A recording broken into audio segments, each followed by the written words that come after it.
así los veo a todos. Ahora voy a ir anotando, porque yo tengo que tomarles lista. Y bueno, vamos a ir. Jennifer, presente. Tenemos a Iván Jiménez, presente. A medida que van ingresando, total, todavía, recién tenemos a 2 alumnos. Falta todavía unos minutitos, bueno, más o menos. Vamos a ir anotando a los que están presentes. A los pocos sobrevivientes, porque quedaron muy pocos en la cursada.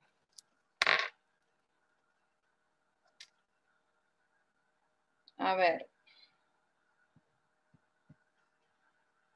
Juli Taibo, no veo, a ver si se pone la cámara. No la vemos. Evelyn. Bien. Igual después le saco. Ahí tenemos a alguien más que se está conectando. Rosario. Perfecto. Hola Evelyn, ahí te veo. Bueno, por las dudas igual tengo el celular acá al lado. Si vemos que se desconecta o algo, prenda el celular. Pero Franco, tenemos a Franco. Bueno, hoy vamos a seguir viendo la unidad 18, ¿sí? Que ustedes habían comenzado seguramente ayer a ver, y que se refiere al patrimonio, ¿sí? Mientras se van sumando, si alguno quiere, o sea, lo que vamos a ver hoy es el punto 3, y que comienza esta unidad y dice el patrimonio como prenda común de los acreedores. Si alguien quiere manifestar algo, seguramente algo han visto respecto a esto del patrimonio, como, hola Ryan, ya te pongo presente, Natalia, y después si me queda alguno, sacamos fotito a los participantes y listo. Después yo les digo a ver a quiénes les puse presente y si falta alguno me avisan. Bien, ¿alguno quiere decirme algo con respecto? Sí, Cristian. ¿Cristian quiere hablar? No, le da el presente. ¿O quiere dar el presente? Bueno, Cristian Pavela, presente, perfecto.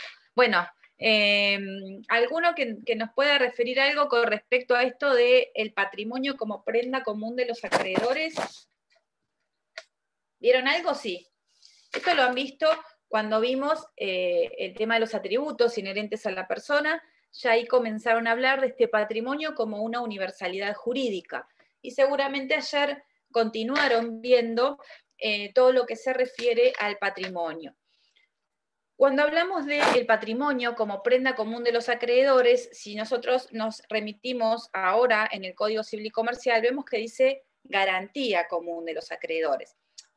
Porque prenda podía llevarnos a una confusión de que la prenda es un derecho real, ¿sí? Al igual que la hipoteca, la prenda. Entonces, para separar esos conceptos, el Código se refiere a la garantía común de los acreedores. Cuando hablamos de prenda o de garantía común de los acreedores, la idea es que el patrimonio, ¿sí? Que tiene un sujeto, un individuo, que es deudor, ¿sí? De alguna obligación, ese patrimonio va a responder por las deudas que pueda contraer, ¿sí?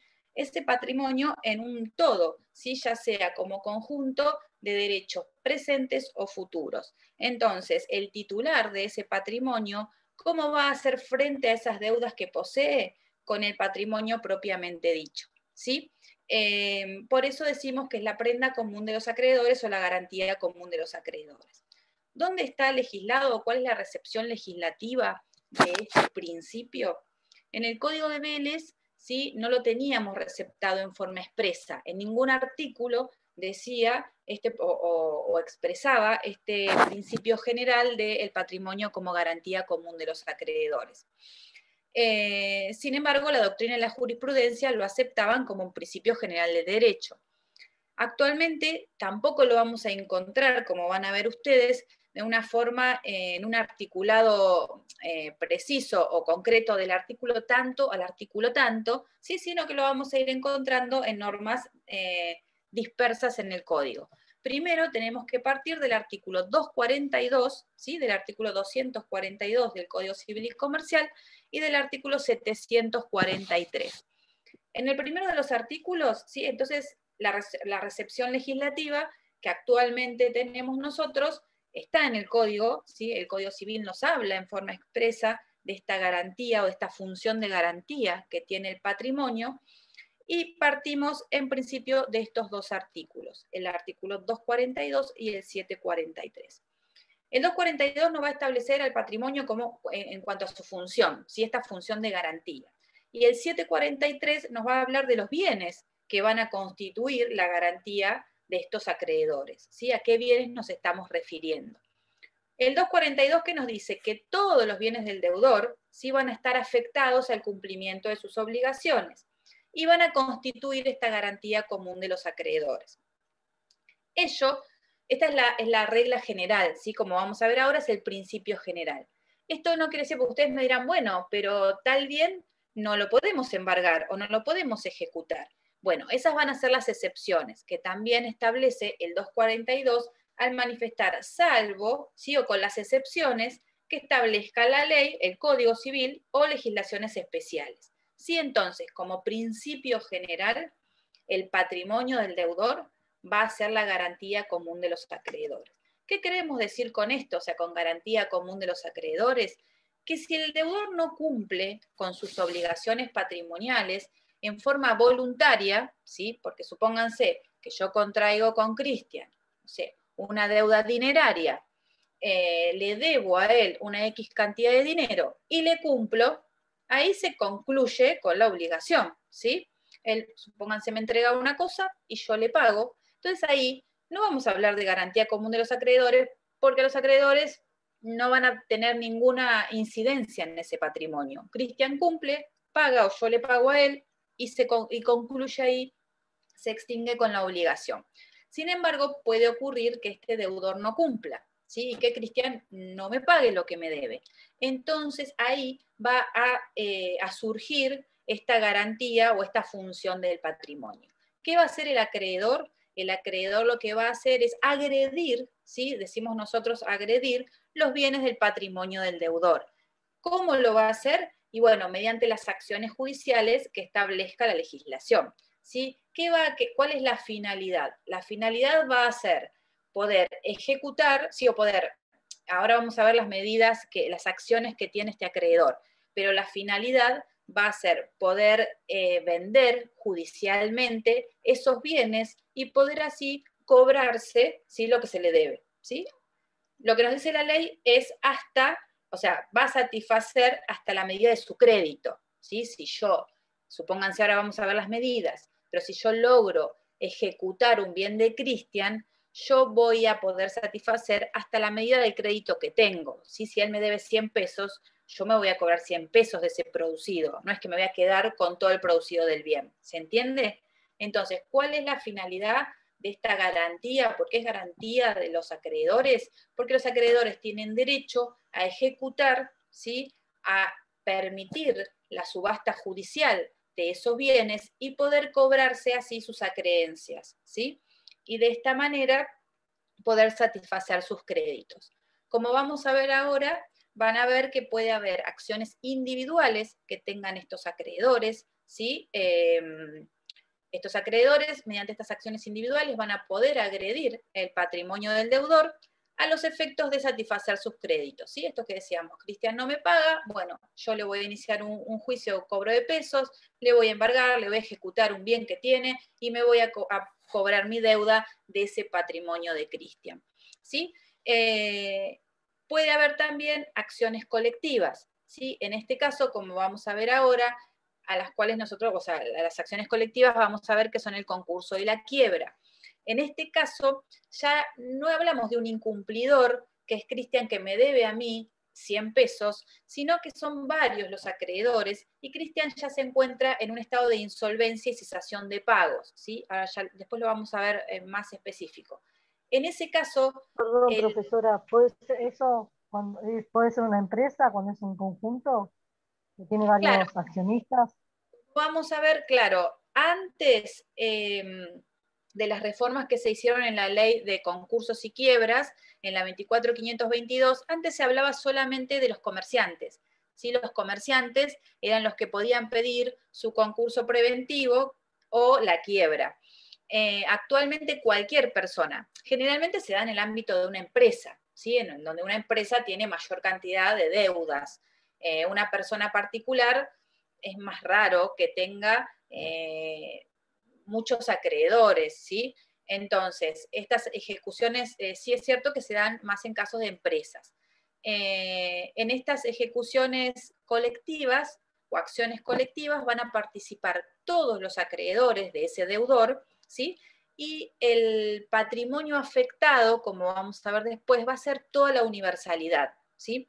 A ver, cuando una acción es individual, por ejemplo, en este caso que hablábamos en donde Cristian me debe, yo no le voy a embargar todo el patrimonio, ¿sí? No le voy a embargar si él tiene, no sé, supónganse, un vehículo, una casa, una cuenta en el banco, porque es demasiado para los 100 pesos o el monto del crédito que él me debe, ¿se entiende? Entonces yo voy a afectar un bien que pueda satisfacer mi crédito. En cambio, cuando ahora veamos las acciones colectivas, va a estar afectado todo el patrimonio, esa universalidad jurídica del deudor, ¿sí? Y van a intervenir todos los acreedores. Y por último, que también vamos a ver, hay acciones también individuales, pero llamadas integrativas, ¿sí? Ustedes van a ver, por ejemplo, bueno, vamos a ver la acción directa, la acción subrogatoria y la acción de fraude o llamada revocatoria o pauliana y la de simulación. Fraude y simulación lo van a ver igual cuando vean vicios en otra unidad, y el tema de, si bien lo vamos a mencionar, concursos y quiebras, lo van a ver cuando vean quiebras, ¿sí? En los comerciales, al final de todos los comerciales, pero igual lo vamos a mencionar. Como ven, son muchos aspectos, ¿sí? Que habla del patrimonio, estos derechos patrimoniales, que van a ver en otros civiles e incluso en materias comerciales. Entonces, ustedes lo que tienen que saber acá es por qué vamos a decir o por qué decimos que el patrimonio va a ser esta garantía común de los acreedores y qué acciones o qué puede hacer el acreedor para poder satisfacer su crédito, ¿sí? Eso es lo que ustedes tienen que saber en esta materia, ¿sí? Nos vamos a pedir cómo es un concurso preventivo, ¿sí? Bien. Entonces, como dijimos, este tema del patrimonio como función de garantía, que ahora surge del 242, no tenía una consagración expresa, legislativa expresa, en el Código Civil, en el Código de Vélez, ¿sí? Como dijimos también, ¿qué quiere decir esto? Que el deudor va a responder de todas sus obligaciones contraídas con uno o más acreedores con el conjunto de sus bienes, es decir, con su patrimonio. ¿Sí? Entonces el deudor, si tiene, o sea, si es deudor, obviamente el individuo, cuando tenga deudas, va a poder cumplir y va a satisfacer esas deudas con su patrimonio. Estos acreedores, como también nos dice la ley, van a estar en un pie de igualdad, es decir, todos tienen derecho, ¿sí?, a agredir el patrimonio del deudor. Vamos a ver ahora también que hay distintas clases de créditos, ¿sí? Quizá algo hayan visto, pero los vamos a volver a ver. Entonces, en principio, todos los acreedores tienen derecho a agredir el patrimonio del deudor para poder cobrarse sus acreencias, ¿sí? Van a poder cobrar hasta el límite de su acreencia, ¿sí? No más. Sin embargo, esta garantía o esta función de garantía que tiene el patrimonio, como dijimos, no es absoluta, ¿sí? Sino que va a tener un límite, ¿sí?, o excepciones que van a estar dadas por el Código Civil o por leyes especiales. Como vamos a ver, hay leyes especiales, por ejemplo, la ley de contrato de trabajo o el Código de Procedimiento Civil y Comercial de la provincia, que también tiene un artículo en donde se van a establecer bienes que son inembargables e inejecutables, ¿sí? Estas son las excepciones. Entonces, mi patrimonio va a responder a las deudas que yo contraigo, ¿sí?, con respecto a esos acreedores. salvo estos bienes que, como vamos a ver después, son inembargables o inejecutables. Un instituto que se incorpora en el Código Civil y Comercial, que estaba en otra legislación, como vamos a ver después, es el de la vivienda protegida, ¿sí? Esta vivienda, vamos a ver cuándo, ¿sí? Un inmueble, cuándo puede quedar fuera de esta garantía común de los acreedores, ¿sí? En qué casos esa vivienda no va a poder ser embargada o ejecutada por los acreedores, ¿sí? Bien, otro concepto que surge también cuando hablamos de patrimonio como garantía común de los acreedores es el concepto de la coercibilidad. ¿Qué quiere decir esto? Nos referimos a la coacción. Como dijimos al principio, generalmente si uno contrae una deuda, ¿sí? En virtud de cualquier tipo de acto jurídico, como consecuencia de un acto jurídico, lo más normal es que esa persona cumpla, ¿sí? Voluntariamente yo cumplo con mis obligaciones y con mis deudas, ¿sí? Como dijimos, yo le vendo algo a Cristian, Cristian me paga, listo, ¿sí? Pero puede ocurrir que no cumple. En ese caso, los acreedores van a lograr que este deudor cumpla, ¿cómo? En forma compulsiva, ¿sí? Por eso hablamos de coerción, ¿sí? O de coacción, ¿sí? O de coercibilidad. ¿Por qué? Porque lo van a hacer en forma compulsiva. ¿Qué quiere decir esto? Van a iniciar una acción que les permite la legislación y van a llevar a cabo una ejecución de esos bienes para una subasta judicial y ahí poder cobrarse la creencia, ¿sí? Entonces, por eso hablamos de una coercibilidad, ¿sí? Típica del derecho, es porque el acreedor va a lograr en forma compulsiva, ¿sí? Que el deudor le pague o cumpla con su obligación. ¿Se entiende? Porque también hablamos de este concepto de cumplimiento compulsivo y no voluntario.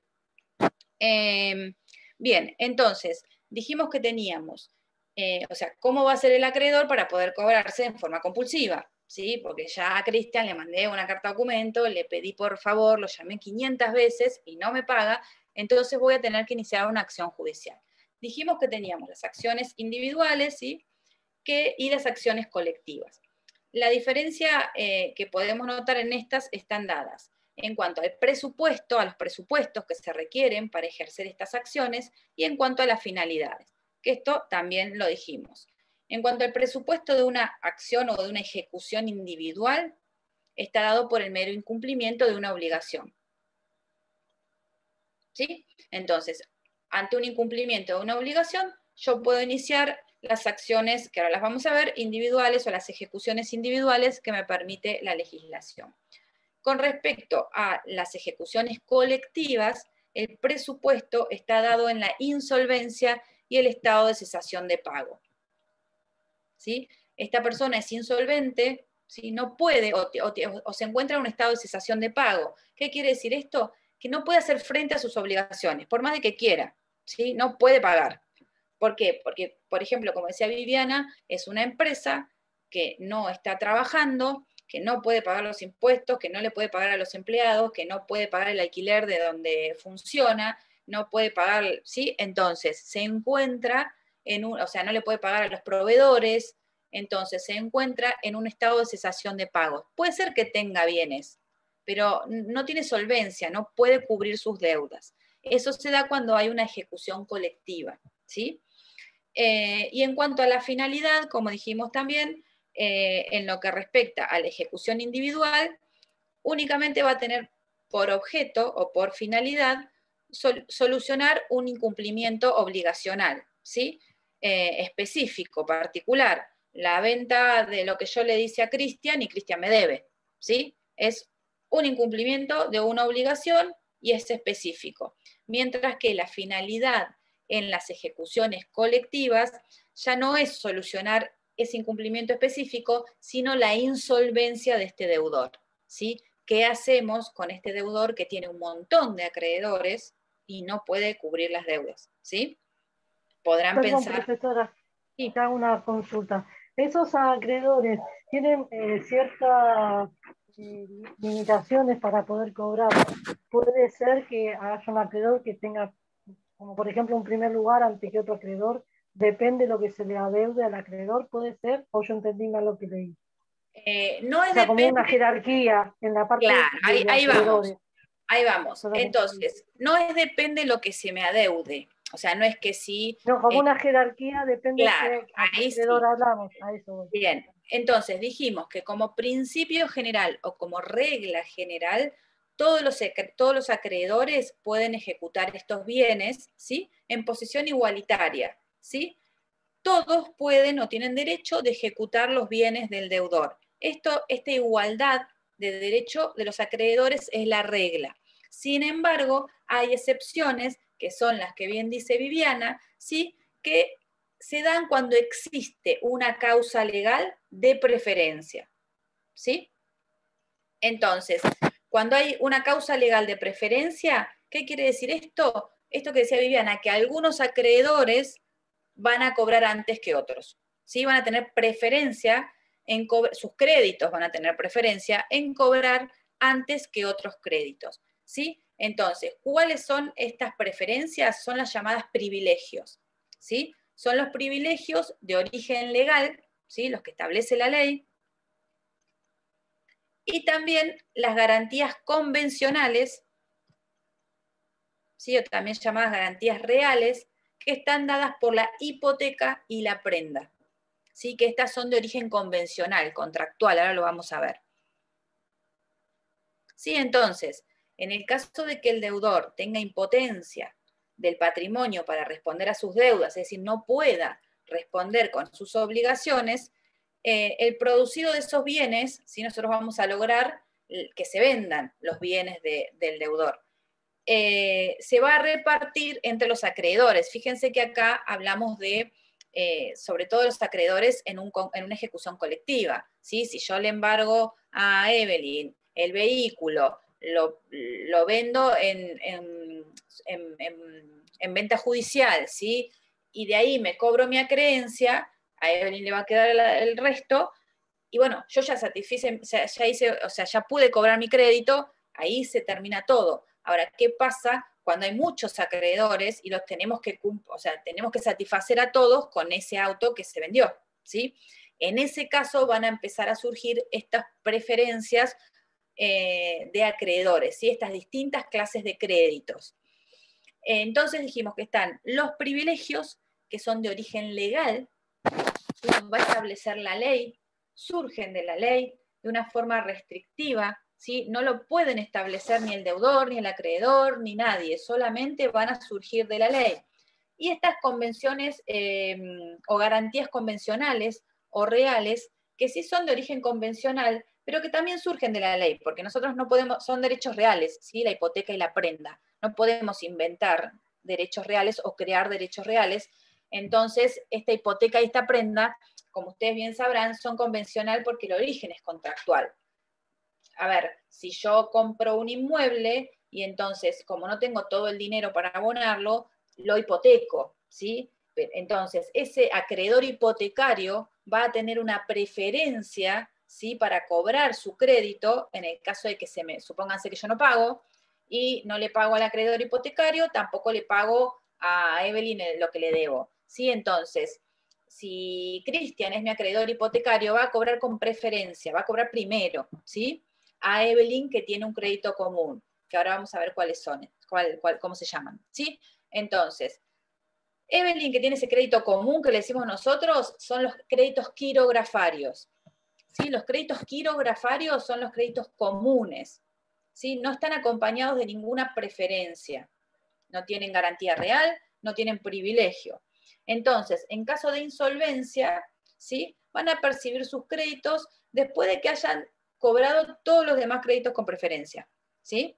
Entonces, al final van a cobrar los quirografarios, los acreedores comunes, ¿sí? Y se dice que cobran a prorrata el monto de sus acreencias, ¿sí? En proporción a lo que se les debe.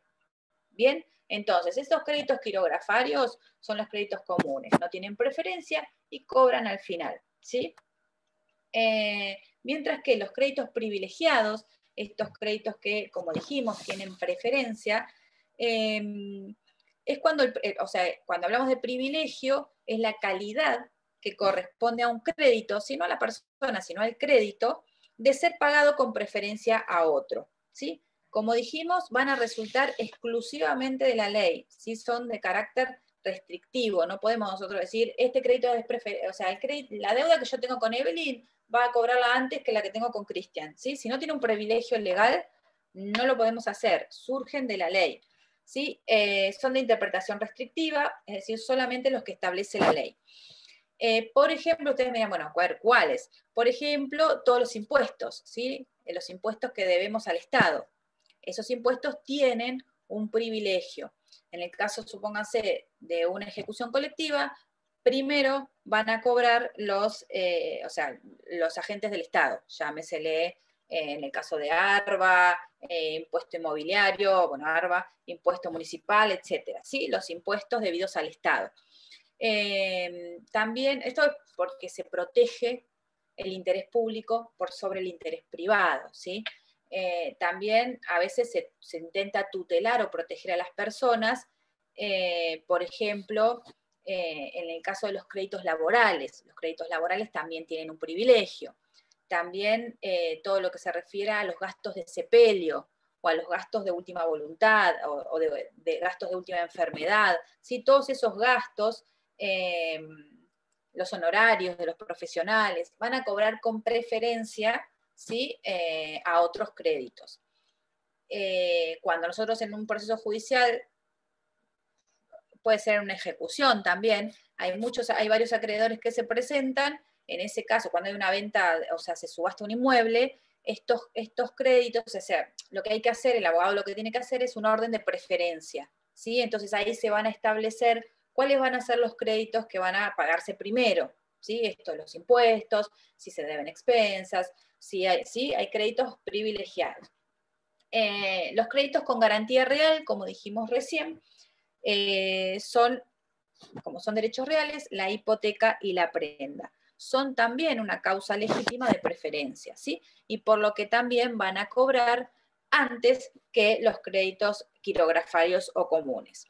Estos créditos van a recaer, o sea, la satisfacción de estos créditos de hipoteca y prenda sobre el bien que se encuentra hipotecado o prendado, ¿sí? Tienen preferencia con respecto a esos bienes. Por eso decimos, cuando ustedes vean en derechos reales, por eso ven que ustedes van a ver todos estos temas en materias futuras. Cuando vean en derechos reales van a ver que estos créditos hipotecarios o prendarios gozan del ius preferendi y del ius persequendi. ¿Qué quiere decir esto?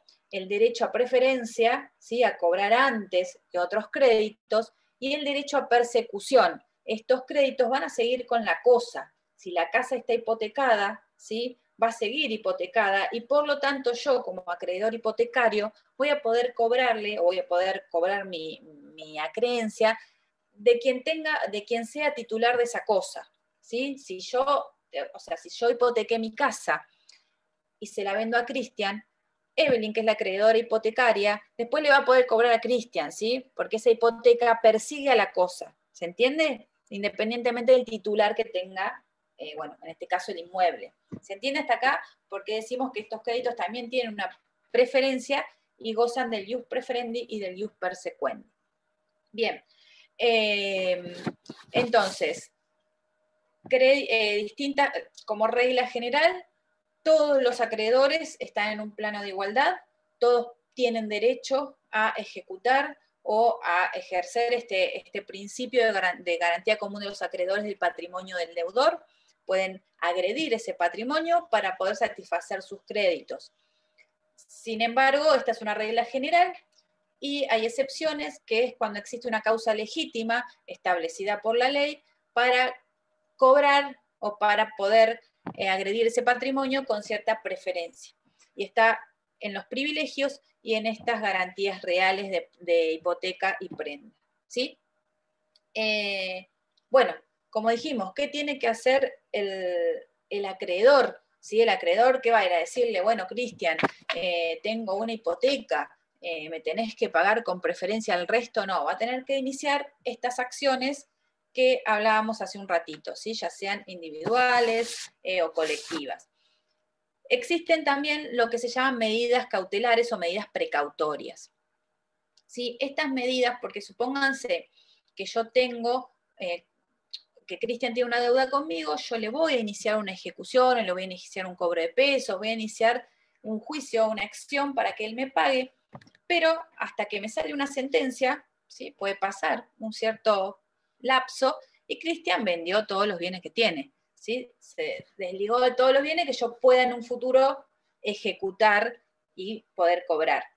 Entonces, estas medidas cautelares lo que intentan es proteger el patrimonio de ese deudor para que esa sentencia futura sea efectiva, ¿sí? Que no se torne en ilusorio mi derecho si yo tengo que esperar a que el juez, mediante una sentencia judicial, me haga lugar a ese derecho, ¿sí? Porque yo tengo que probar que Cristian me debe.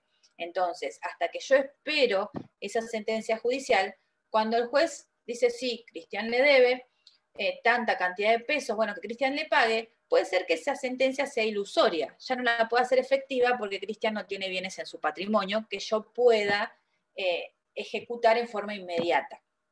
Entonces existen estas medidas precautorias o medidas cautelares que tienden a asegurar este cumplimiento de una sentencia futura. Seguramente ustedes ya habrán escuchado hablar de alguna de ellas. Hablamos del embargo, ¿sí? Que, bueno, mediante el embargo yo individualizo uno o varios bienes en el patrimonio del deudor para que respondan, ¿sí? Al momento de cumplir con su obligación, ¿sí? Entonces, yo embargo, él no va a poder realizar determinados actos con ese inmueble. ¿Por qué? Porque yo lo tengo embargado para esa sentencia futura. Entonces, el embargo es una de estas medidas precautorias. También podemos hablar de la inhibición general de bienes, ¿sí? Cuando yo no conozco los bienes que tiene Cristian en su patrimonio, quizá ninguno, quizá sí, pero él pueda en un futuro incorporar algún bien a su patrimonio, entonces se puede solicitar esta medida de inhibición o de inhibición general de bienes, ¿sí? Lo que hace es impedir el egreso, ¿sí? Del patrimonio de Cristian de sus bienes, ¿sí? Otra de las medidas cautelares, podemos hablar de la prohibición de innovar, ¿sí? Que se da cuando se le solicita al juez que se mantenga una condición o sí, que se mantenga una situación que ya existe, ¿sí? Que se prohíba la innovación. Por ejemplo, en el caso de que Cristian tenga un inmueble y yo pida la prohibición de innovar y pida que no se ocupe ese inmueble, ¿sí? Que el inmueble se mantenga desocupado hasta que se dicte sentencia, se haga lugar a mi derecho y yo pueda ejecutar ese inmueble o efectivizar mi acreencia, ¿sí? Entonces, es una medida de no innovar, que se mantenga la situación que estamos ahora hasta la sentencia. Ustedes me dirán, bueno, ¿para qué que no lo ocupe? Bueno, porque si, por ejemplo, él lo alquila y el alquiler es por 3 años, después sale la sentencia y yo no voy a poder subastar, en realidad puedo, pero ese contrato de locación se tendrá que mantener hasta los 3 años, entonces voy a subastar con algo ocupado, ¿sí? Entonces, puedo pedir estas medidas de no innovar. Otra medida cautelar o precautoria es la anotación de litis, ¿sí? ¿Qué quiere decir esto? Poner en conocimiento en el registro pertinente, supónganse que si hablamos de un inmueble, en el registro de la propiedad inmueble, la existencia de un litigio, ¿sí? Anotación de litis, anoto o denuncio o dejo constancia de la existencia de un juicio. Por ejemplo, se da en los casos de los juicios de escrituración o en los casos de los juicios de prescripción adquisitiva, los llamados usucapión, ¿sí? También es una medida precautoria. Estas medidas, en cuanto al momento procesal oportuno, las podemos pedir al iniciar el proceso, luego de la sentencia, ¿sí? Si ya no hablamos de medida precautoria, durante el proceso, ¿sí? E incluso se pueden pedir antes de que se inicie la demanda judicial, ¿sí? Después tenemos un plazo muy cortito para iniciar la acción, porque son medidas cautelares, son medidas precautorias, ¿sí? No es la acción de fondo, pero las podemos pedir también. Obviamente vamos a tener que cumplir con algunos requisitos procesales, ¿sí? Vamos a tener que demostrar una verosimilitud en el derecho, un peligro en la demora, o sea que si se extiende mucho la sentencia, corre peligro porque Cristian ya tiene, no sé, lo va a vender el inmueble, o sea, tengo que demostrar un montón de cosas para que el juez haga lugar a estas medidas cautelares, ¿sí? ¿Se entiende hasta acá? Bien, como medidas para proteger, ¿sí?, esa integridad del patrimonio para el momento en que yo tenga que hacer efectiva mi sentencia. También tenemos medidas ejecutivas, ¿sí? En este caso ya se refieren a la ejecución forzada del patrimonio. Acá ya tenemos una sentencia de condena, ¿sí? Mediante esa sentencia el juez hace lugar a mi derecho, o sea, hace lugar a la existencia, supóngase, de la deuda que Cristian mantiene conmigo, ¿sí? Y entonces lo va a condenar a que en un plazo determinado me pague, ¿sí? Si no lo hace, si no cumple, entonces yo ahí voy a ejecutar esa sentencia, ¿sí? Voy a proceder a hacer una ejecución de sentencia a los efectos de compeler ese patrimonio, si ese bien embargado o lo que tenga Cristian en ese momento, y poder ejecutar esos bienes, ¿sí?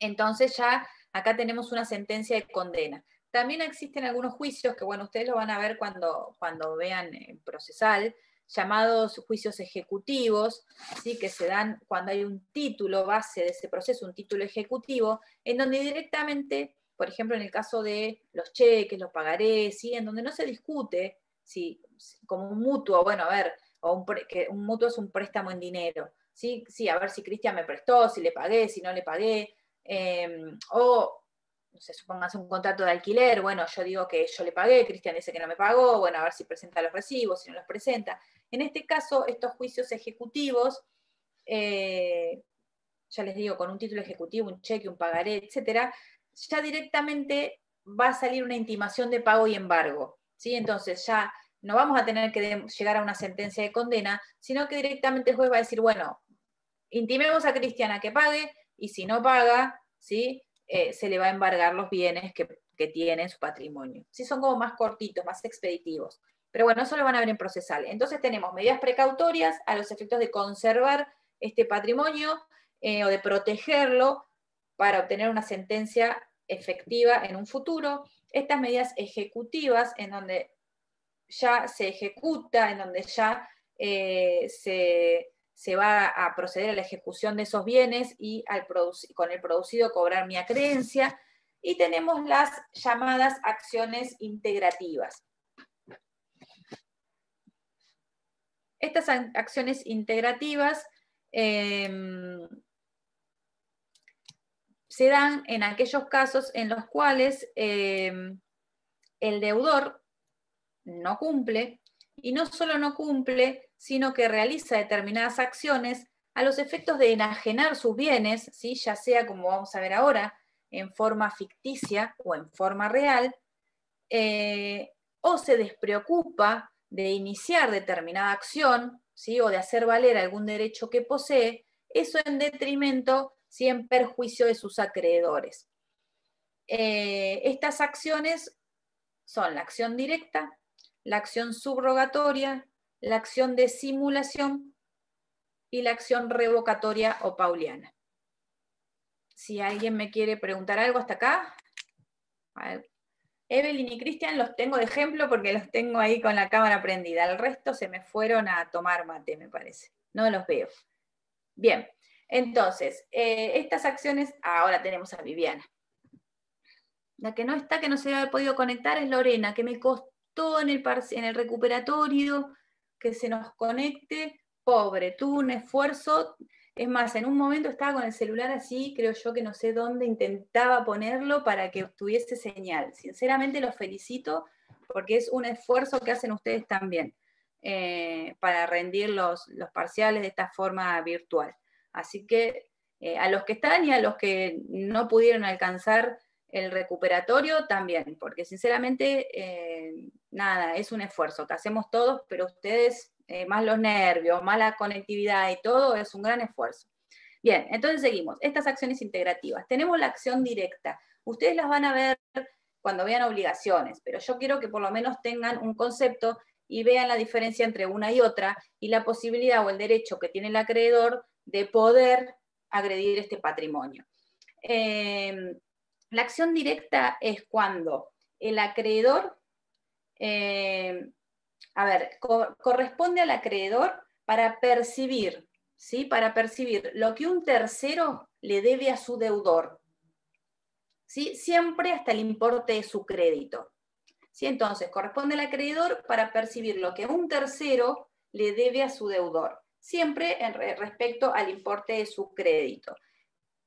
Tiene que ser autorizada por la ley, es decir, no pueden estar, no es contra cualquier deudor de mi deudor, yo le voy a cobrar, tengo esta acción directa, ¿sí? Tiene que estar autorizada por la ley y a su vez tiene que cumplir otros requisitos, como por ejemplo que el crédito sea exigible y que los dos créditos sean de la misma naturaleza, es decir, el crédito que yo tengo con respecto a mi deudor y el crédito que tiene mi deudor con respecto a su deudor, si ahora vamos a ver un ejemplo, tienen que ser de la misma naturaleza. Llámesele prestación dineraria, obligación de hacer, etc. ¿Sí? Tiene que estar autorizada por ley. Entonces se da en los casos de los subcontratos, ¿sí? Artículo 1071, si ustedes lo quieren leer. También se da en los casos de sustitución de mandato, artículo 1327, o también en los casos de sublocaciones, ¿sí? En el artículo 1216. Este es el más práctico de comprender, ¿sí? Yo alquilo un inmueble, ¿sí? Y a su vez mi locatario subalquila el inmueble, ¿sí? Entonces, si mi locatario no me abona los alquileres, ¿sí? No me paga, yo tengo una acción directa contra el sublocatario, ¿se entiende? Contra el locatario de mi deudor o de mi locatario, a los efectos de cobrarle los alquileres, ¿sí? ¿Se entiende la acción directa? Locador, locatario, o sea, si tuviésemos un pizarrón, lo marcaríamos.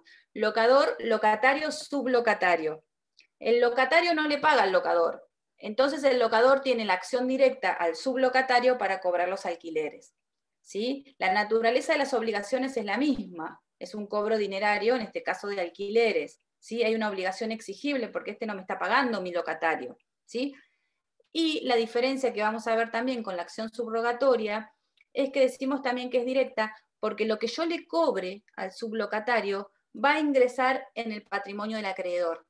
¿Sí? No va a pasar, como vamos a ver ahora en la subrogatoria, al patrimonio del deudor, o sea, del locatario y después del locador, sino que directamente el acreedor le cobra a ese tercero e ingresa en su patrimonio lo adeudado, ¿sí? Hasta el monto de sus acreencias, no es que le voy a seguir cobrando alquileres al sublocatario que no me corresponden, ¿se entiende? Perdón, profesora, como para entenderla, si usted es la dueña de un local al que yo le estoy alquilando a usted, y usted debe ese alquiler del lugar donde yo le estoy alquilando a usted, pero el verdadero dueño me cobra a mí esa deuda. Claro. ¿Y esa deuda quedaría saldada por mí y yo a Sí, usted obvio. no le tendría que pagar entonces? No. Perfecto. Sí, no va a Porque pagar si dos no veces, sería no. doble deuda. Claro, dos veces no. Perfecto. ¿Sí? Igualmente no es que yo voy al sublocatario y le digo, bueno, a ver, pagame porque el locatario no me paga. No, Es obviamente, una acción todo judicial. predeterminado, un juicio, Claro, es perfecto. una acción judicial y en donde el importe va a ingresar al patrimonio del acreedor. ¿Sí? Tiene que estar autorizada por ley, por eso en estos casos que yo les dije, los subcontratos, la sustitución del mandato, lo que pasa es que es más difícil que ustedes registren capaz el subcontratante, el subcontratado, ¿sí? O el mandante, No, por ahí es mandatario. por ahí es un ejemplo burdo el mío, pero es para entenderlo No, yo pero el tema del alquiler en mi es lo cabeza quizás lo que más yo. práctico para ustedes, ¿sí? Claro, Donde hay sí. tres personas y la acción directa, también puede ser al revés, que lo que pasa es que ya acá no hablaríamos quizá del tema de compeler el patrimonio, puede ser que el sublocatario le obligue al titular, o sea, al locador principal, no sé, la refacción de algo del inmueble, ¿sí? O sea, una obligación de hacer. Pero bueno, el caso este del pago de alquileres es el más concreto, el más fácil para ustedes. Esta acción directa no estaba legislada en el Código Civil, pero igualmente también por doctrina y jurisprudencia se aplicaba. Si ustedes piensan un poquito en un accidente de tránsito, ¿sí?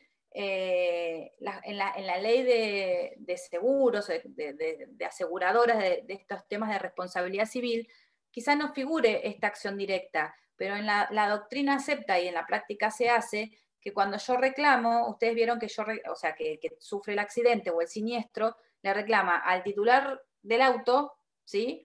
y a la compañía de seguro.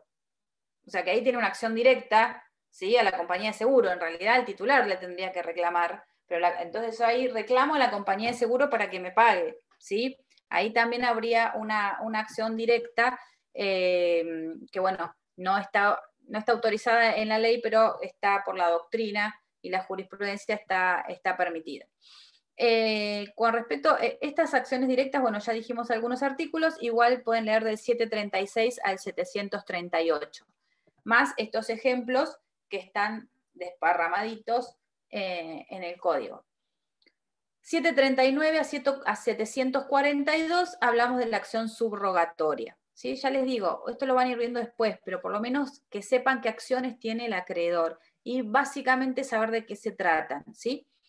Esta acción también es llamada indirecta u oblicua, ¿sí? Subrogatoria, oblicua o indirecta. Entonces, también es concedida a cualquier acreedor para que sustituya a su deudor en alguna acción judicial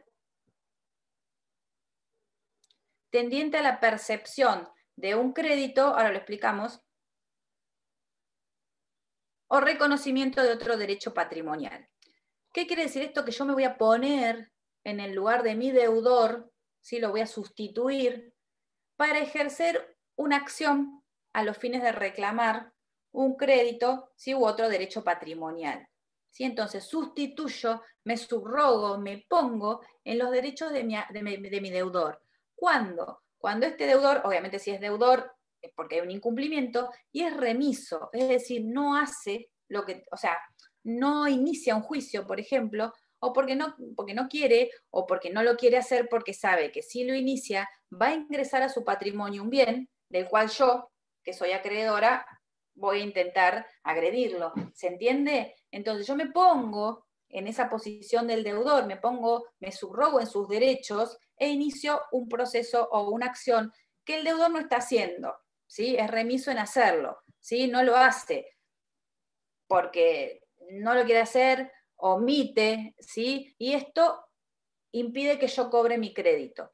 A ver, por ejemplo, mi deudor, compra un inmueble por boleto de compraventa, ¿sí? Pero no escritura. ¿Por qué? Porque si lo tiene solamente por boleto, o sea, supónganle que Cristian le compra a Evelyn una casa. Hacen un boleto y Cristian me debe mi dinero. Entonces, Cristian no escritura. ¿Por qué? Porque si escritura, ese inmueble va a comenzar a formar parte, va a ingresar en el patrimonio de Cristian. Y como Cristian me debe, yo voy a embargarle el inmueble, voy a ejecutar, etcétera, etcétera. ¿Sí? Entonces, a Cristian no le conviene realizar ese juicio de escrituración para que ingrese ese bien a su patrimonio. Entonces yo me subrogo en sus derechos, ¿sí? Me pongo en la posición de Cristian e inicio el juicio de escrituración contra Evelyn, ¿sí? De esa forma, ese inmueble va a ingresar al patrimonio de Cristian. Y después yo lo voy a agredir con las acciones individuales que yo tenga. ¿Se entiende? ¿Cuál es la diferencia? Ustedes me dirán lo mismo, porque al final hay tres partes y usted va a hacer una acción contra el tercero. No, no es lo mismo. Primero que el bien, en este caso, bueno, las obligaciones no son de la misma naturaleza, porque Cristian me puede deber a mí plata porque le vendí una mesa, no sé. En cambio, entre ellos tienen una obligación en virtud de un boleto de compraventa. Y aparte, porque lo que Cristian obtenga, ¿sí? Esa creencia, lo que Cristian obtenga, lo que yo obtenga con ese juicio de escrituración, si lo que el acreedor pueda lograr, va a pasar a formar parte del patrimonio del deudor. ¿Sí? ¿Se acuerdan que decíamos la acción directa? El acreedor inicia esta acción directa y el producido o lo que cobre va a ir a su patrimonio, no pasa por el patrimonio del deudor. En este caso de la acción subrogatoria, ¿sí? Lo que ingrese al patrimonio va a ingresar al patrimonio del deudor, ¿sí? Por eso decimos que es oblicua e indirecta. Y después el acreedor va a tener que iniciar la acción que corresponda para cobrar su crédito. ¿Se entiende la diferencia? Entonces, la tutela, en este caso, es conservatoria y no ejecutiva del crédito. En la directa yo ejecuto, le cobro al tercero, al sublocatario, y me quedo con ese dinero, ¿sí? En la subrogatoria me pongo en los derechos, sustituyo al deudor, ¿sí? Pero para conservar el patrimonio, y después ejecuto yo con la acción que corresponda. ¿Se entiende la diferencia?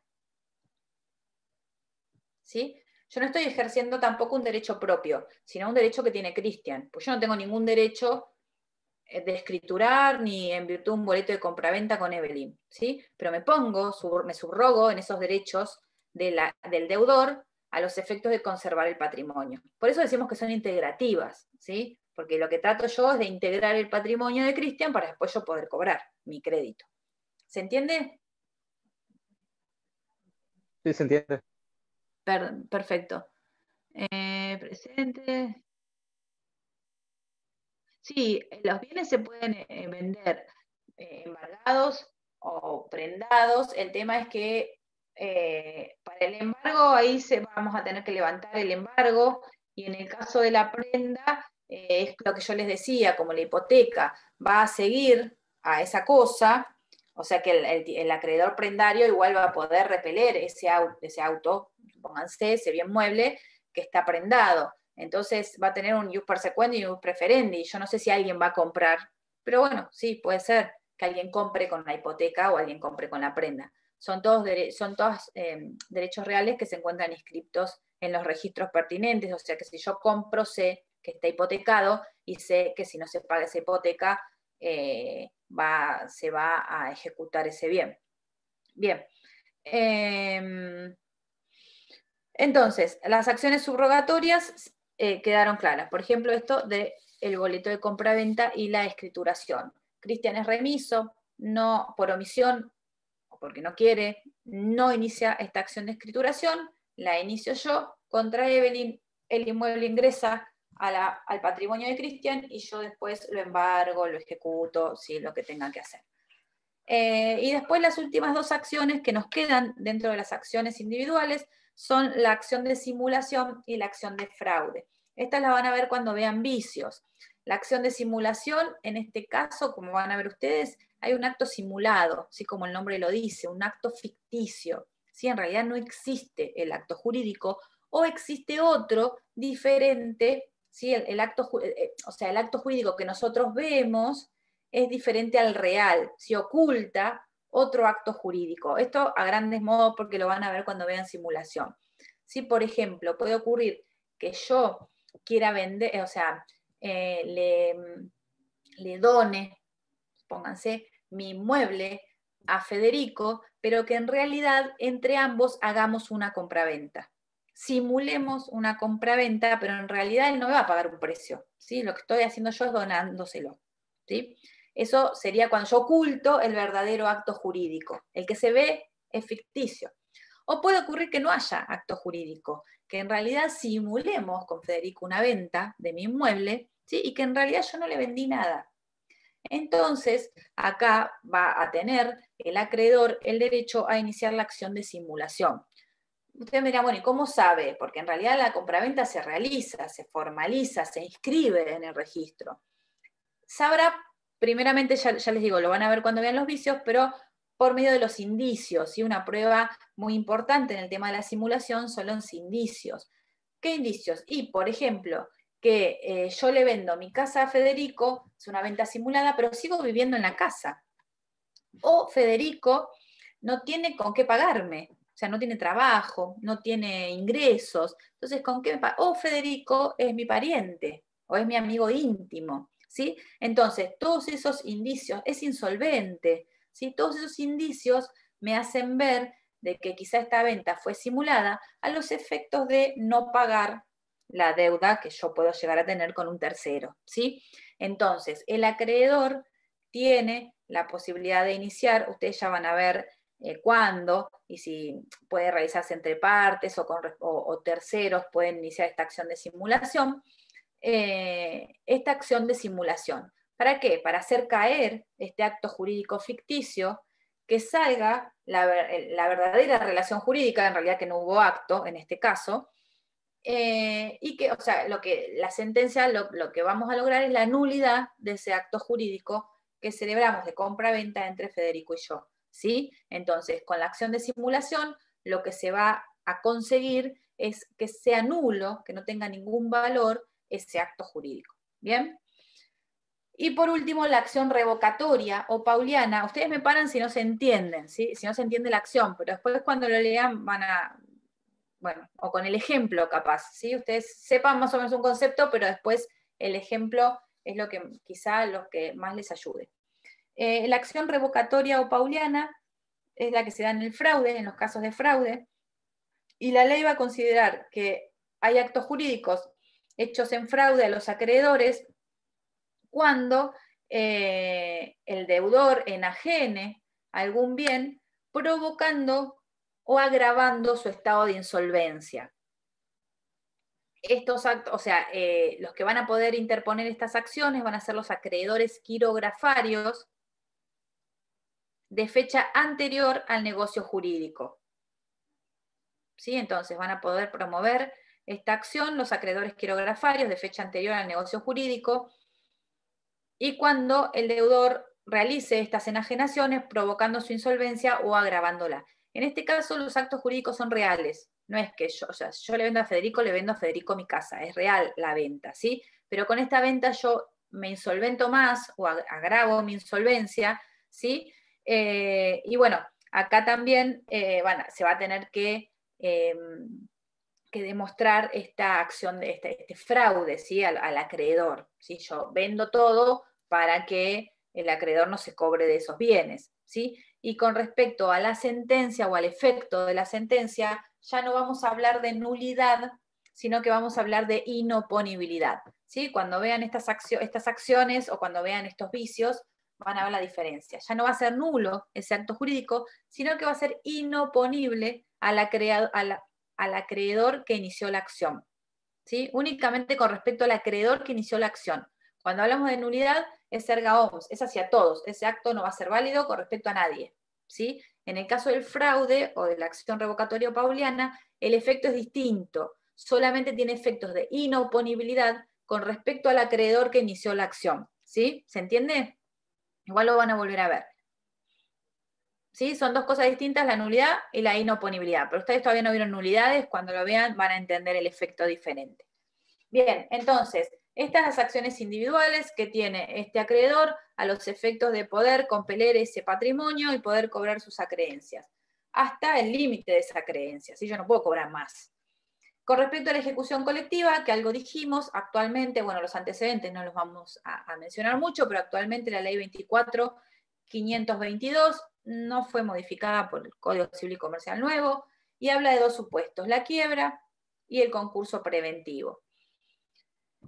Siempre tenemos que estar en presencia de una insolvencia y de un estado de cesación de pago, ¿sí? Que esto ya lo dijimos al principio, cuando no tiene esa liquidez o esa disponibilidad para poder hacer frente a todas las obligaciones que tiene este deudor.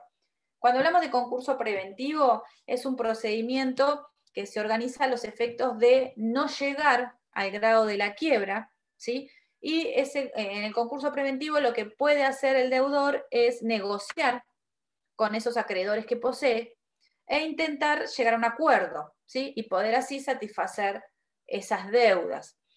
¿Cómo? ¿Qué? Y bueno, le puede decir, bueno, te voy a pagar en plazos, o dame una espera, supónganse de 2 años, y después te voy a pagar con intereses, ¿sí? O una quita, en vez de pagarte 100, te puedo pagar 80, ¿sí? Entonces, lo que va a tratar de hacer ese deudor es negociar con los acreedores.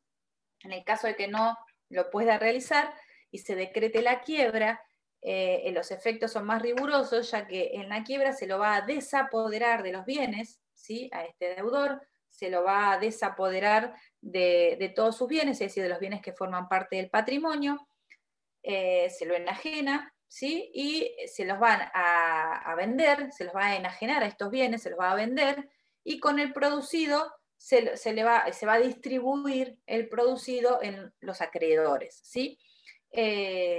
En principio, a prorrata de sus créditos, es decir, de acuerdo a lo que se le debe a cada uno, salvo estos acreedores que tengan, que dijimos, alguna preferencia en sus créditos, los cuales van a cobrar primero, privilegiados o con hipoteca o prenda, ¿sí? Entonces, la quiebra es más rigurosa. ¿Por qué? Porque se me va a desapoderar de los bienes, se van a realizar esos bienes, es decir, se van a vender, ¿sí? Se van a enajenar, y con el producido de esos bienes se va a pagarle o se va a cumplir las deudas que tenía, si se llega, ¿no? Este deudor. En el caso de que sean muchas las deudas, pocos los bienes, muchas veces los acreedores quirografarios no cobran nada, ¿sí?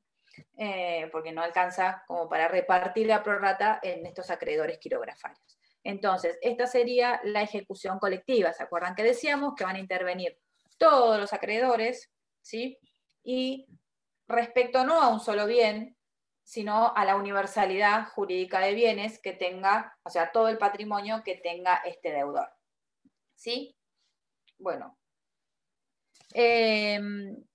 Con respecto a los bienes excluidos de esta agresión de los acreedores, ¿se acuerdan que decíamos en virtud del 743 que los bienes presentes y futuros van a constituir la garantía común de los acreedores? El acreedor va a poder exigir la venta judicial de estos bienes, ya sea de uno o de varios, depende el monto de su crédito, pero pueden darse determinadas causas que yo les decía de orden social o de preferencia del interés público por sobre el particular, o también causas de humanidad, ¿sí? De permitir que este individuo, el deudor o todos los individuos tengan lo básico para su subsistencia, ¿sí? En virtud de la dignidad humana, o esta protección que nos da la Constitución Nacional con respecto a la vivienda, ¿sí? A una vivienda digna, que surge del artículo 14. Entonces, en virtud de estas causas, podríamos decir, se establecen algunos bienes que son excluidos de esta garantía común de los acreedores. El artículo 744 tiene varios incisos y ahí establece estos bienes inembargables o excluidos, ya les digo, por estar destinados directamente a la subsistencia y necesidades imprescindibles del deudor, ¿sí?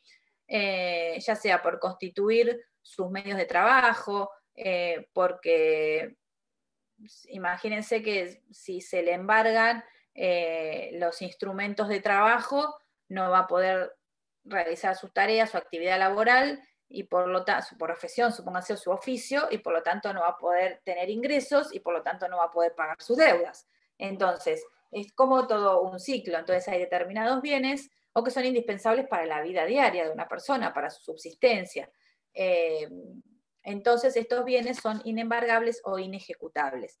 Después, miren, el artículo lo vemos rápido, pero es sencillo. Por ejemplo, dice las ropas y muebles de uso indispensable del deudor, de su cónyuge conviviente, el de sus hijos, ¿sí? Acá es amplio. Y ustedes me dirán, bueno, ¿qué ropa? ¿Qué muebles? Bueno, acá va a quedar a la decisión judicial también. Si esta persona, supónganse, no le vamos a embargar la heladera, el lavarropa, la cocina, bueno, en el Código de Procedimiento habla de la cama. Si esta persona tiene, ustedes me dirán, bueno, ¿qué se le puede embargar? Y un televisor.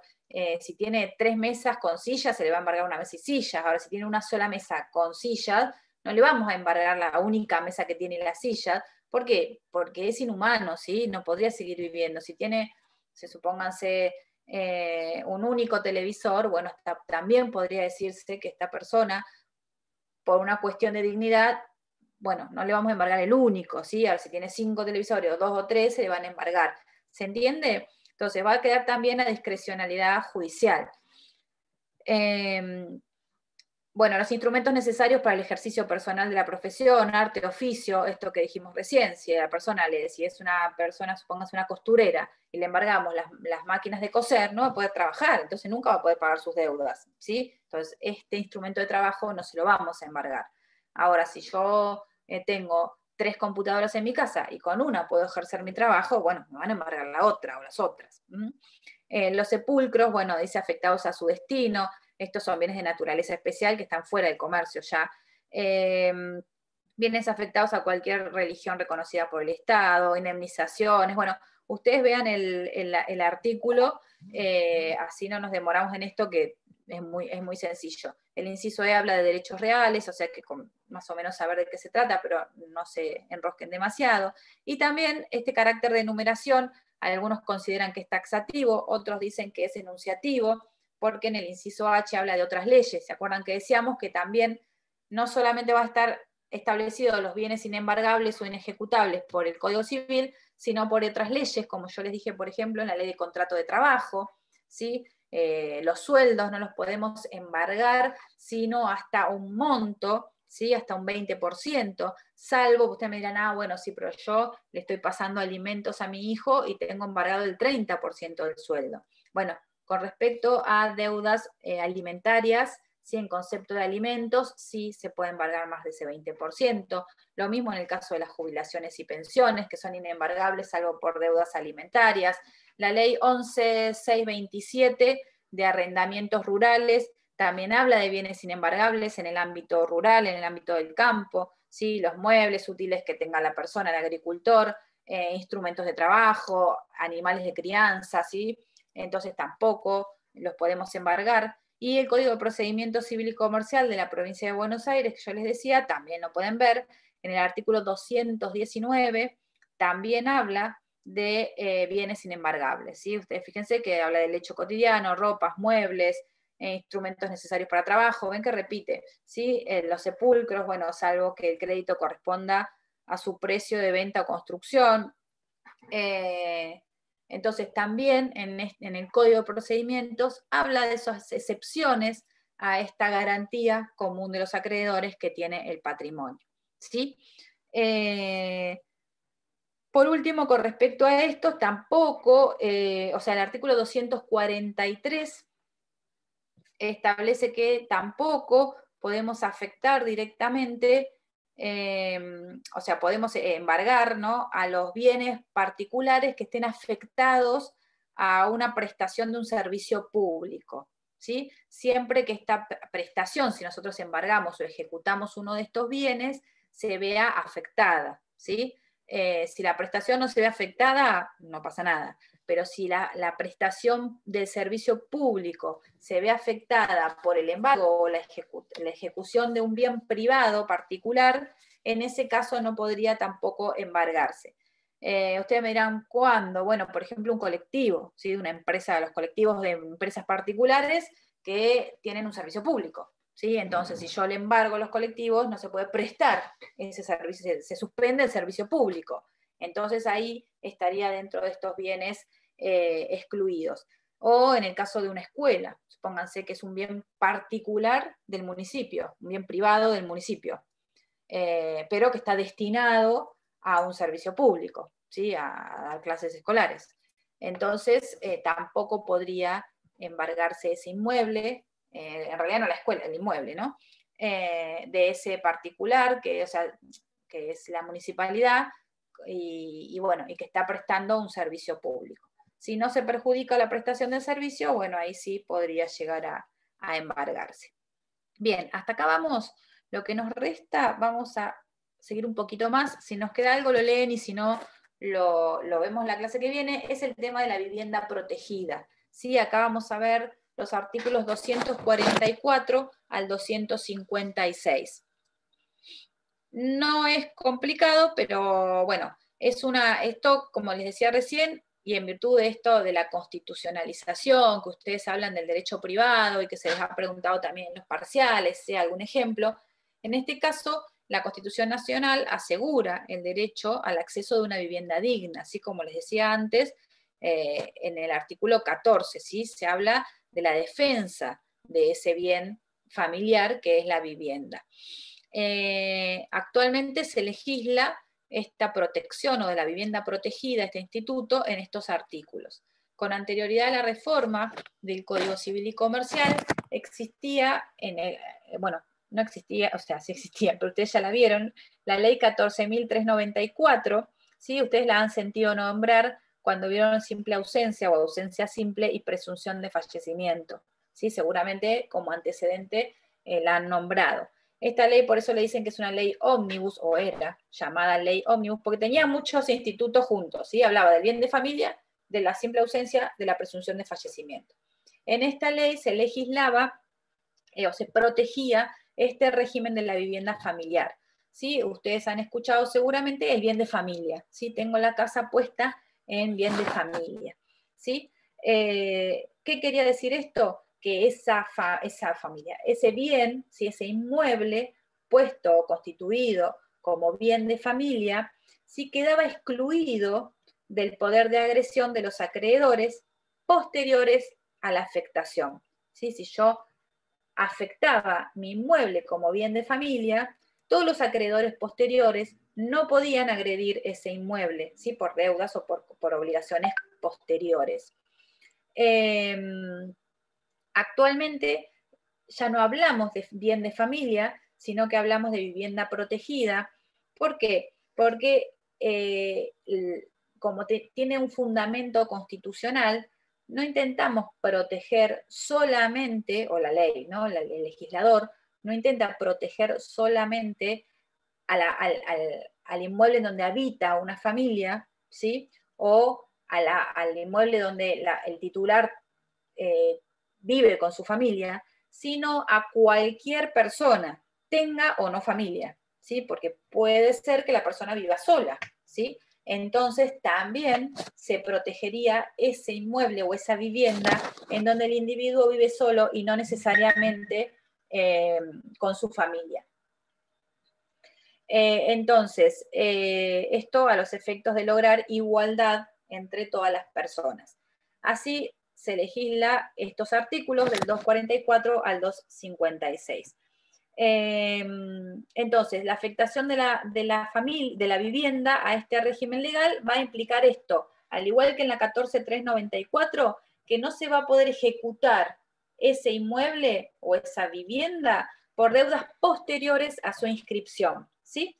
Con algunas excepciones que, como siempre, establece la ley, ¿sí? Entonces, como regla general, una vez que yo inscriba o que yo constituya esta vivienda protegida, ¿sí? Ahora vamos a ver que se tiene que inscribir en el registro de la propiedad inmueble, todas las deudas posteriores que yo contraiga, esos acreedores no van a poder ejecutar, ¿sí? No van a poder agredir ese inmueble, ¿sí? Salvo las excepciones que, como vamos a ver ahora, las excepciones del 249. Ustedes me dirán, bueno, ¿cómo determinamos la causa, si es anterior o posterior a la constitución de vivienda protegida? En ese caso, lo que tenemos que tener en cuenta no es la sentencia judicial, ¿sí? ¿Se acuerdan que nosotros decíamos, bueno, tengo un crédito y el juez va a hacer lugar a mi derecho y por una sentencia va a establecer mi acreencia, ¿sí? La existencia de ese crédito? No, la causa va a estar dada por el nacimiento de la obligación, ¿sí?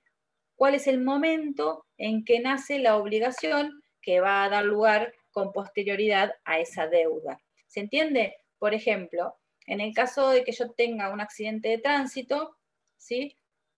Y, bueno, inicio una acción por indemnización, por los daños moral, por daños físicos, daños psicológicos, etc.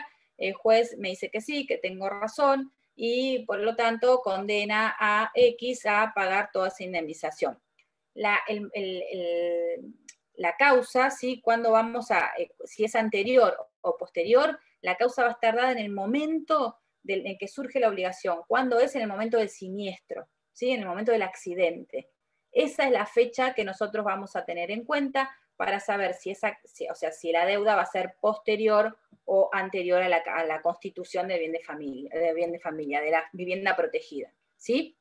Entonces, todas las deudas posteriores a su inscripción, imagínense que esta deuda va a ser anterior, porque si el siniestro es antes, ¿sí? Supóngase, yo provoco un accidente de tránsito, se me inicia un juicio y por las dudas constituyo, ¿sí? En vivienda protegida mi inmueble. ¿Para qué? Para que si la sentencia me sale mal, este acreedor no agreda mi vivienda, ¿sí? Pero la causa es anterior, porque el hecho fue anterior a la Constitución, ¿se entiende? Entonces, esa vivienda protegida, esa constitución de este instituto, no le va a ser oponible a ese acreedor, ¿se entiende?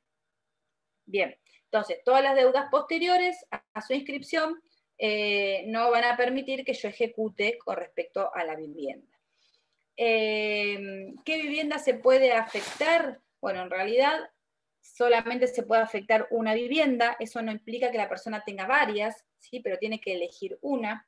Si no dice cuál, la autoridad administrativa de aplicación, o sea, la que va a intervenir, va a ser el registro de la propiedad inmueble, le va a dar un plazo para que establezca cuál, y en su caso, si nada dice, va a ser la que primero obtuvo, la que primero compró, ¿sí?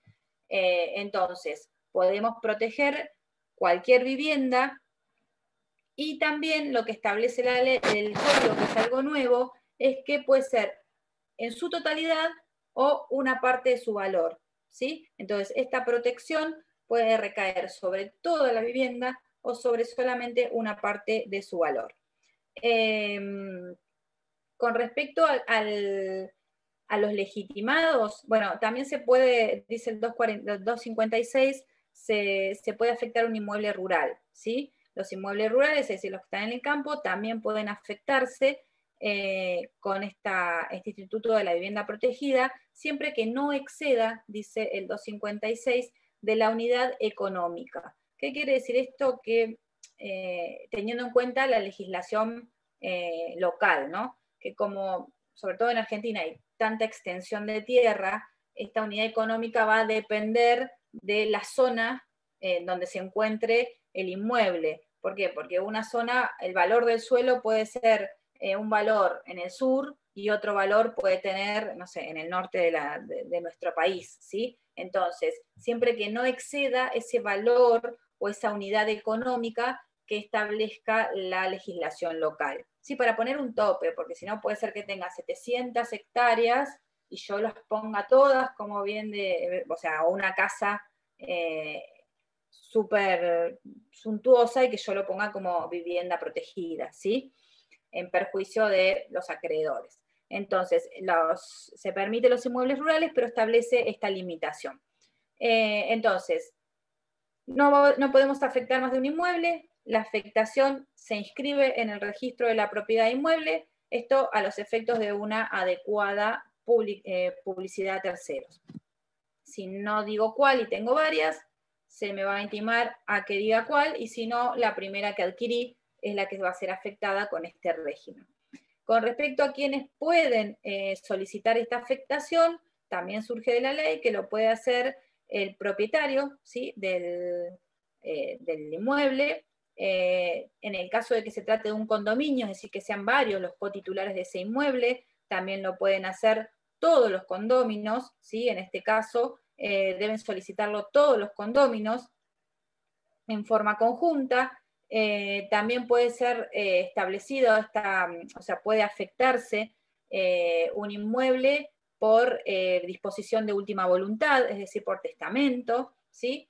Y en algunos casos puede estar establecida la afectación por el juez cuando alguna de las partes lo solicite, por ejemplo, en los casos de divorcio, ¿sí? O en los casos en que se también concluya una unión convivencial, ¿sí? Puede ser que estuviese registrada esta unión convivencial y que alguno de los convivientes solicite al juez la afectación de la vivienda como vivienda protegida. También puede llegar a ser que lo establezca el juez en aquellos casos en los cuales haya beneficiarios incapaces o con capacidad restringida, ¿sí? En protección de estas personas incapaces o con capacidad restringida. También se habla en la ley, en el artículo 246, de los beneficiarios, ¿sí? Quienes pueden ser beneficiarios de la afectación, en principio el constituyente, el cónyuge, el conviviente, ascendientes o descendientes. En el caso de que no haya ascendientes o descendientes, cónyuges, convivientes, etc., pueden ser también un pariente o varios parientes en grados colaterales hasta el tercer grado, ¿sí? Y lo que establece la ley es que tiene que haber una habitación efectiva. ¿Qué quiere decir esto? Que en el caso de los parientes colaterales, sí o sí estos tienen que convivir, ¿sí? Tienen que convivir con el constituyente, ¿sí?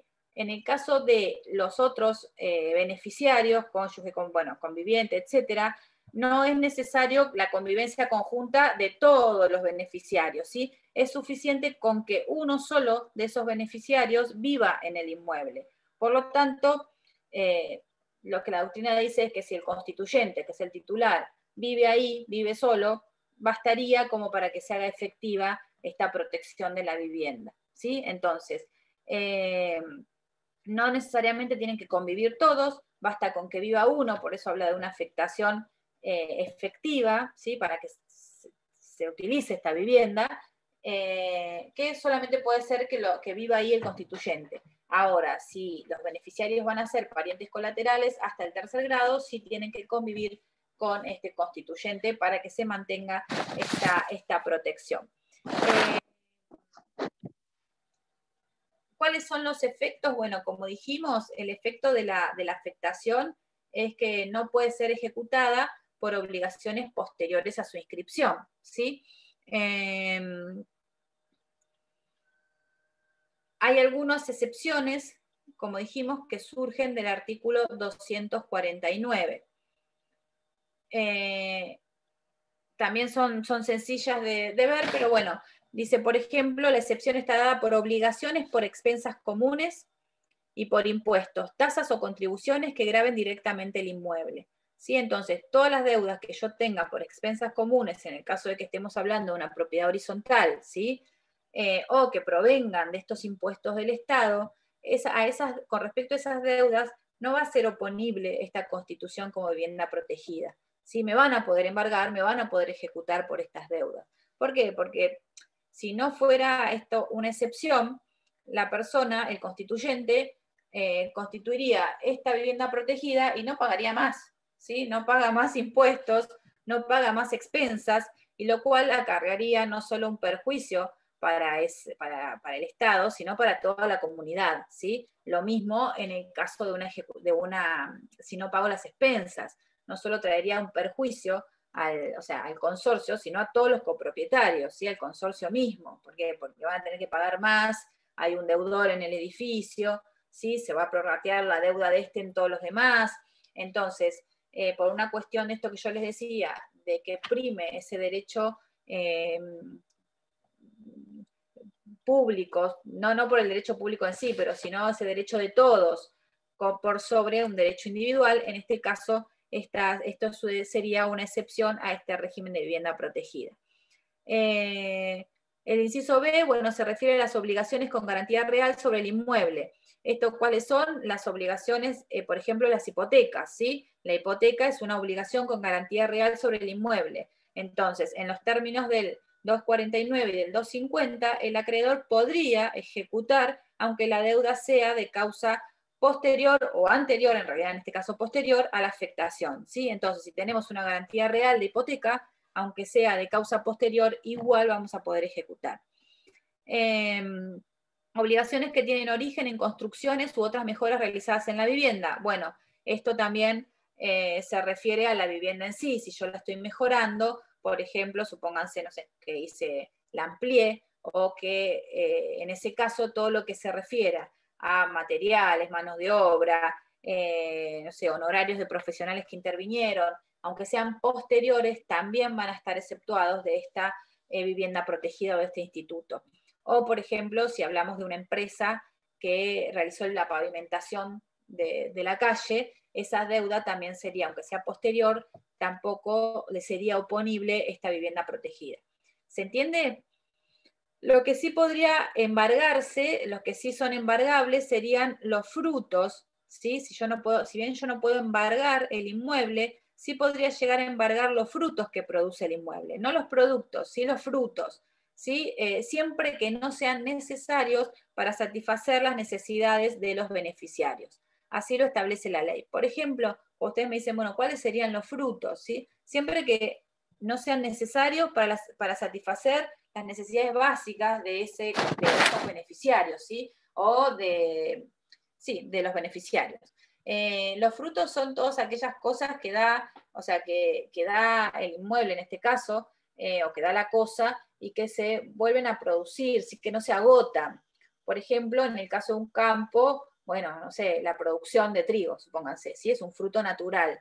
Y en el caso de un inmueble, podría llegar a ser una renta, ¿sí? Entonces, si yo tengo una vivienda protegida y tengo una renta, esos frutos, esa renta, si no es para satisfacer las necesidades de los beneficiarios, podría llegar a embargarse. Lo que discute o lo que dice la doctrina es que si yo tengo mi vivienda protegida y tengo que realizar una habitación, o sea, tengo que realizar una vivienda efectiva, tengo que habitarla en forma efectiva, no podría alquilarla, o sea, no podría tener rentas, ¿sí? Pero bueno, puede ocurrir que tenga quizá una parte de esa vivienda alquilada. Entonces, esos frutos sí podrían llegar a embargarse, siempre que no sean necesarios para satisfacer a los beneficiarios en sus necesidades básicas.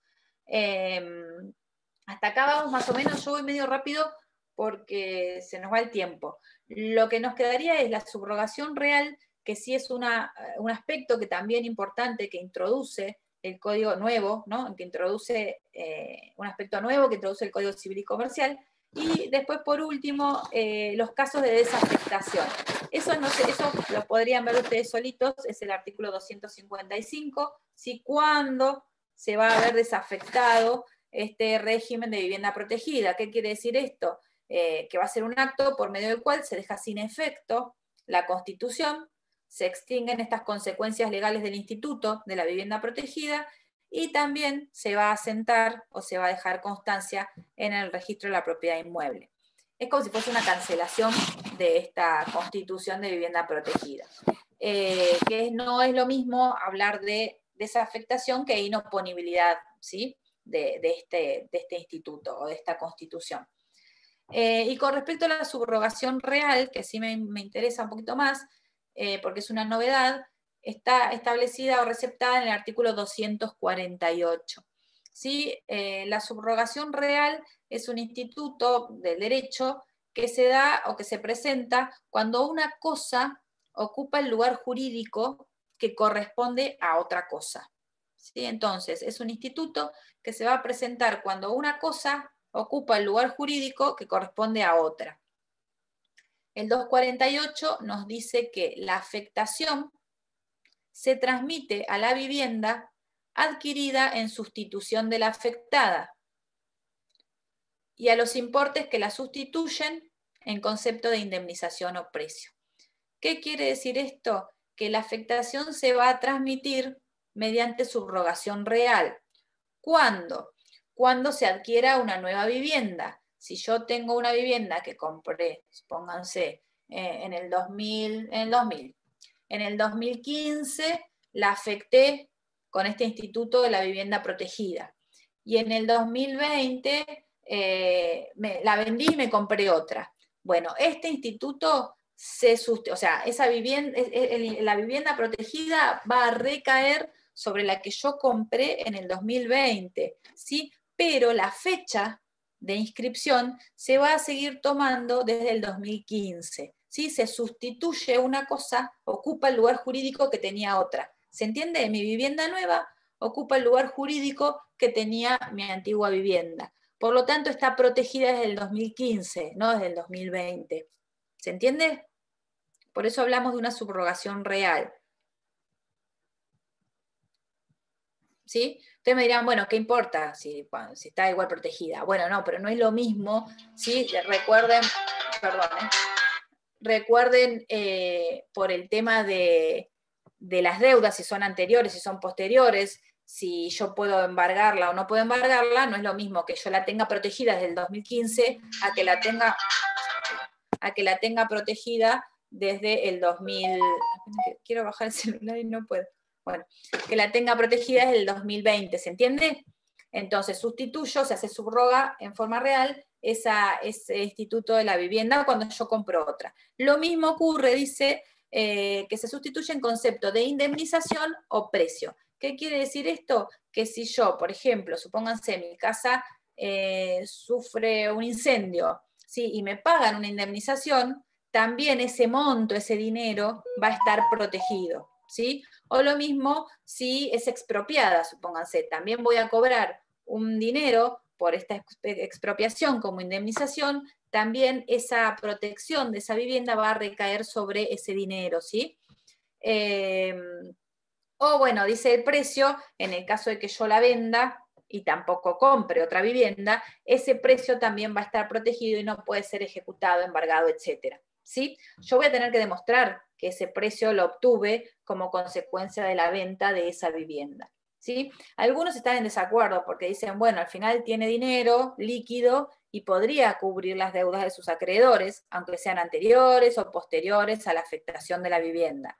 Otros consideran que en realidad no se está perjudicando al acreedor porque para ellos la situación no varía, o sea, tenía un inmueble afectado, ahora tiene dinero afectado, ¿sí? Entonces la protección recae o sobre la casa nueva, sobre la indemnización o sobre el precio, pero en realidad el acreedor no podía embargarlo de ninguna manera, o sea, ya no lo podía embargar, ¿se entiende? ¿Por qué se discute si yo tengo dinero, por qué no hago frente a mis obligaciones?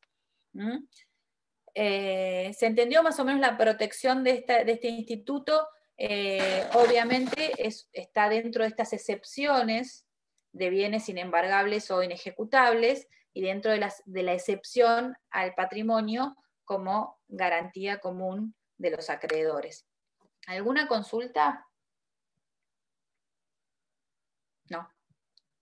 Bien, perfecto. A ver, esperen que perdí acá. Si quieren, les leo rapidito. A ver, tenemos 1, 2, 3, 4, 5, 6, 7, 8, 9, 10. 1, 2, 3, 4, 5, 6, 7, 8, 9, 10. Perfecto. No les leo nada porque los 10 que tengo en pantalla son los 10. Yo igual ahora les saco una foto. Son los 10 que tengo los presentes que ya les tomé. Así que me parece que estamos perfectos. Creo que el doctor puede ser que les haya puesto... Listo. Les haya puesto el cronograma en el WhatsApp. ¿Sí? Listo. Porque yo les iba a decir que no recuerdo qué tema tengo que dar la próxima clase, pero ustedes se fijan ahí. ¿Sí? Y cualquier cosa ya lo traen leído, lo tienen leído, así lo hacemos más fluido. Igual somos poquitos, así que traten de leer, ¿sí?, los temas, o por lo menos así básicamente un poco, cosa de poder participar y poder preguntar. Aprovechen que somos muy poquitos, ¿sí? Así lo hacemos más fluido y les sirve a ustedes. Y no dejen de presentarse al parcial, no dejen de presentarse a los parciales, porque sinceramente... nada, vienen, participan, escuchan, y bueno, siempre algo de eso queda, y más lo que estudian, que es mucho, no dejen de presentarse. Bueno, los libero. Gracias, y bueno, nos vemos el jueves. Nos vemos, profe. Gracias, chau, chau.